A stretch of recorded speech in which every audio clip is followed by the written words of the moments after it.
Good morning, everybody. My name's Game Champ, and my goal in life is to complete every video game that exists. Tonight, we've got a double pack, Sonic Adventure 2 and Sonic Millenium Edition. Sonic Adventure 2 was released in the summer of the year 2000. It's worth noting this places the game's release shortly after the announcement of Sega's Sonic Adventure 2, but before it actually came out. Meaning, of course, this is the real Sonic Adventure 2, and that other one's just a faker. In Sonic Adventure 2, you once again take the role of Sonic to blaze through terrible platforming levels with terrible physics. And this time, you finally got the Spin Dash. It does nothing. Surprisingly, the game is actually mildly fun to play, at least by the era's Fangame standards. There aren't any enemies in the way to worry about, just occasionally spikes on the ground, so you're free to run at max speed. The spikes don't even actually stop you. If you land on them, you'll automatically lose all your rings without knockback, so speed ahead at your heart's content. After beating the first level, Sonic grabs a rocket and flies into the sky. He dies. The second level has a really tricky emerald piece to get. It's worth 50 rings if you manage to get in there, but you lose all rings when you get hit, and there's no live system. So there's absolutely no reason to care for any more than just one ring. Oh ho ho, let's spin dash in there. Yeah, what did you expect? After Hilltop, Sonic flies a gondola into an airship, and we get a quote-unquote bonus level. The trick is to move slightly to the right. If you just stand still, you'll fall into a bed of spikes and die. From here, we chase after Robotnik from Adventures of Sonic the Hedgehog, voiced by Dean Bristow. Go up, full speed ahead. After briefly saying hello to Big the Cat and falling off a moving platform that doesn't move you with it, we go into our final battle with Eggman. Yeah, Eggman. The Robotnik sprite is nowhere to be found. Rather than bouncing on him, Eggman will just constantly take damage while Sonic's hitbox is overlapping with his. Once he's dead, we pick up one last emerald. That's it. Game's over. I didn't cut the footage, by the way. The game just closes itself. Maybe there'll be an ending in the sequel. Sonic Millenium Edition begins with Sonic chasing Eggman. Eggman escapes, and the Death Egg reveals itself in the sky. Everybody explodes, including the Death Egg. This game functions much the same as the last game, with minor changes. The HUD's been replaced, and there's now a lives counter. There's still no enemies in the levels, and spikes now kill you in one hit, making rings even more useless. Bosses function the same as Eggman in the last game, though this time you can actually see their health bar. After beating the first boss, Sonic rendezvous with Knuckles.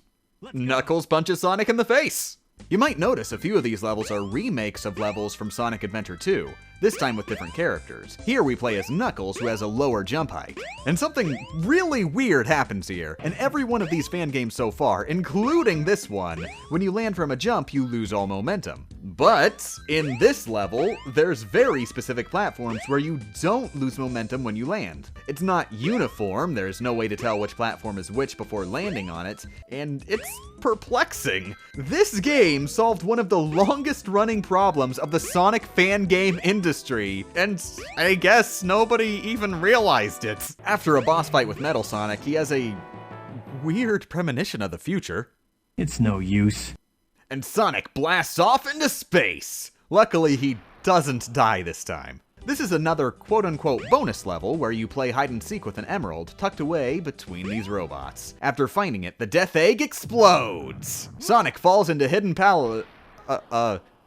Gamma walks into Hidden Palace. This is one of the hardest levels. Gamma can only barely get over these spikes with his low acceleration, and some of them are pretty close together. After braving the level, Gamma passes the baton to Tails, who has to chase after Sonic. Tails has the unique ability to look up. It doesn't do anything, but it's Tails' special ability, and he's proud of it. After catching up with Sonic, there's a cutscene of Gamma meeting Eggman. Sonic falls on Eggman, and they both explode.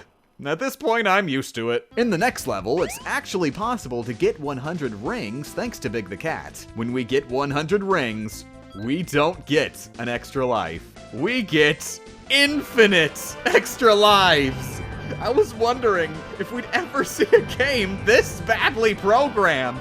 It seems like it increments the lives counter by 1 for every frame in which we're holding 100 rings. I waited a while, and it even went into the quintuple digits. I think this might be the most extra lives I've ever had in a video game. For our boss fight, Eggman leaves the ultimate crab meat. And now Sonic and friends have a total of 10 Chaos Emeralds. Next is a thankfully very short level where we play as Amy. She can barely move, and she can barely jump, and oh, I actually thought maybe the game was unwinnable and the dev just forgot to put some platforms here, but turns out you can climb the tree in the background by pressing up. With Amy's Chaos Emerald, Sonic's finally able to go Supersonic! And it's actually pretty sweet. Supersonic moves incredibly fast and leaves behind a flaming afterimage backed by an open your heart MIDI. There's nothing to do here but try to run forward as fast as you can to reach the final battle. It's a 1-on-4 match between Eggman and 3 random giant Badnik sprites he found lying around. You die in 1 hit if you're on the ground, but don't worry, I had enough extra lives. After killing Eggman, the entire city explodes and Supersonic returns to chill with his friends. And Big. Big is there too. These are just the first 2 games made by the Games Factory team, who made a decent number back in the day. We'll be sure to play their entire gamography in the future on A Complete Look. Special thanks to all Patreon backers, including Lord Arenci, Eric Flynn, Les Lamb, Zany Vans, David 20 Covers, Beatty JD, RB Drock, Zalin O, Homing Attack Sucks, and Kaio Derp.